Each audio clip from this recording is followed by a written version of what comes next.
প্রিয় দেশবাসী, এবার আমি আপনাদের কাছে একটি বিনীত আহ্বান রাখতে চাই। বিজয়ীর কাছে পরাজিতরা নিরাপদ থাকলে বিজয়ের আনন্দ মহিমান্বিত হয়। সুতরাং বিজয়ের এই আনন্দঘন সময়ে রাহুমুক্তির এই ঐতিহাসিক মুহূর্ত শান্তভাবে উদযাপন করুন। অনুগ্রহ করে কেউ প্রতিশোধ কিংবা প্রতিহিংসা পরায়ণ হবেন না। কেউ নিজের হাতে দয়া করে আইন তুলে নেবেন না। অর্জিত বিজয় যাতে লক্ষ্যচ্যুত না হয় সে ব্যাপারে জনগণকে সতর্ক দৃষ্টি রাখতে হবে।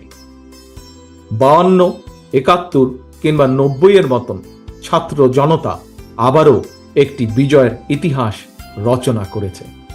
প্রিয় দেশবাসী, আবারও আপনাদের সকলকে বিরচিত অভিনন্দন।